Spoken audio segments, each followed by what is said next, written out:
इस क्वेश्चन में क्या बोला गया है, M and N are two parallel plane mirror perpendicular to each other।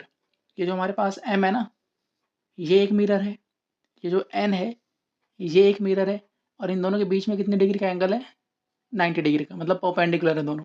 ठीक है। शो दैट इंसिडेंट रे सी ए, ये जो हमारे पास इंसिडेंट रे है C A is parallel to reflected ray B D. तो हमें प्रूव करना है ये जो इंसिडेंट रे है ये रिफ्लेक्टेड रे बी डी के क्या है, पैरेलल है। Means we have to prove C A is parallel to B D. ये हमें प्रूव करके दिखाना है। ठीक है। देखो, सबसे पहले हम क्या करते हैं, हम सबको पता है कि जहाँ से लाइट रिफ्लेक्ट होती है वहाँ पे आप क्या करो, एक नॉर्मल लाइन खींचो, नॉर्मल। देखो हम सबको पता होता है, जैसे मान लो ये है मिरर, यहाँ पे से लाइट आई, ठीक है, और यहाँ से रिफ्लेक्ट होके वापस चली गई।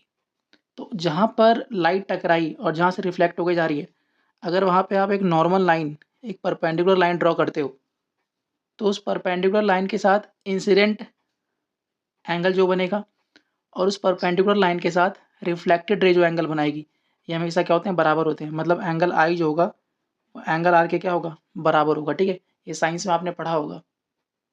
ठीक है, तो नॉर्मल के साथ इंसिडेंट रे और नॉर्मल के साथ रिफ्लेक्टेड रे, दोनों जो एंगल्स बनाती है वो एंगल्स हमेशा क्या होते हैं, बराबर होते हैं। ऐसा होता ही होता है। ठीक है, अब देखो, तो हम क्या करते हैं, इस पॉइंट बी से आप एक नॉर्मल खींचो। ठीक है, इसी तरह से आप इस पॉइंट ए से एक नॉर्मल खींचो।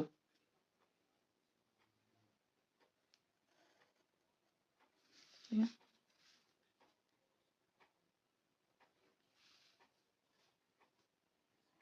इस पॉइंट को हम ना देते हैं पी, इस पॉइंट ऑफ इंटरसेक्शन को हम ना देते थे पी।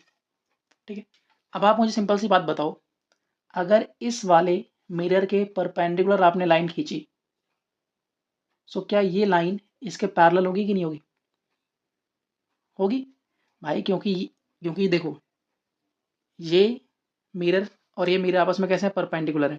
ठीक है, this and this are perpendicular. ठीक है, तो अगर इसके परपेंडिकुलर में जितनी भी लाइंस खींचूंगा वो सब आपस में कैसे होंगे, पैरेलल होंगे।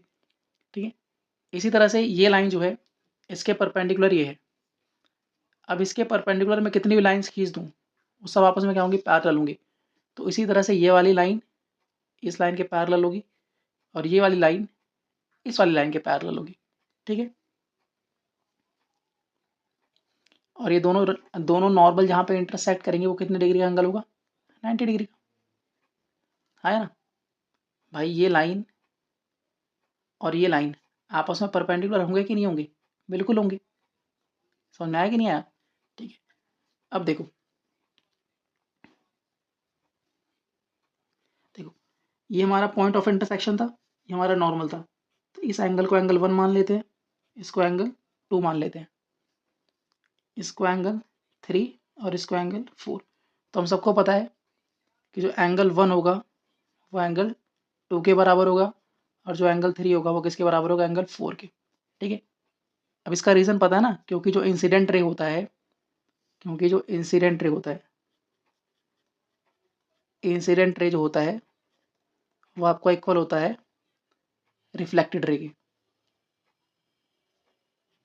रिफ्लेक्टेड रे, ठीक है, इंसिडेंट रे और रिफ्लेक्टेड रे आपस में कैसे होते हैं, इक्वल होते हैं। ठीक है, अब देखो, in triangle B P A, in triangle B P A, angle 3 plus angle 2 plus angle B P A, तीनों सम कितना होगा, 180 डिग्री, एंगल सम प्रॉपर्टी से।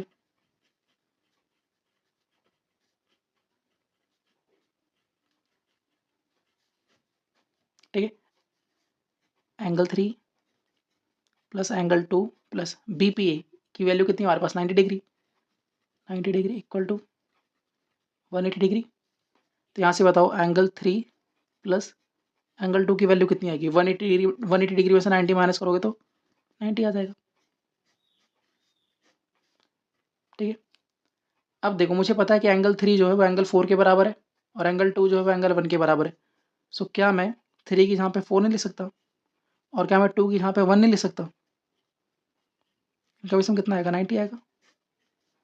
अब आप क्या करो, इसको मान लो फर्स्ट और इसको मान लो सेकेंड और इन दोनों को ऐड कर दो, फर्स्ट प्लस सेकेंड कर दो। तो हमें क्या करना है, ऐड फर्स्ट एंड दोनों को ऐड कर दो। तो कितना हो जाएगा बताओ? तो angle 1 plus angle 2 plus angle 3 plus angle 4 equal to 180 degree, क्योंकि 90 90 180 हो जाएगा। अब आप ध्यान से देखो, क्या एंगल 1 और एंगल 2 क्या मिलके एंगल ए नहीं बना रहे हैं, या सी ए बी नहीं बना रहे, ये वाला एंगल बना रहे हैं ना, ये C A B, angle C A B.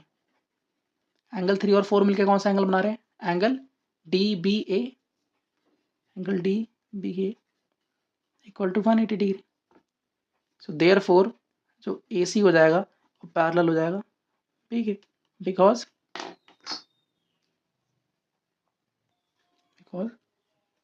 if two lines are parallel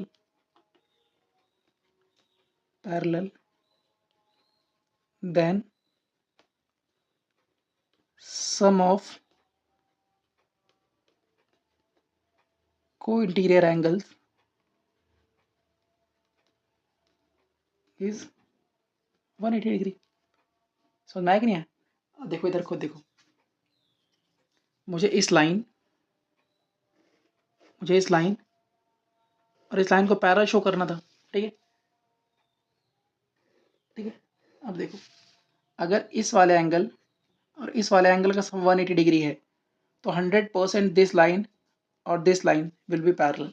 समझ में? क्योंकि जब दो लाइंस पैरेलल होती हैं और उसको तीसरी लाइन कट करती है तभी को इंटीरियर एंगल्स का सम 180 डिग्री होता है। सो अगर एक को इंटीरियर एंगल्स का सम अगर 180 डिग्री है तो 100% this line is parallel to this line, ठीक है। तो ये भी एग्जाम पॉइंट ऑफ व्यू से इंपॉर्टेंट क्वेश्चन है।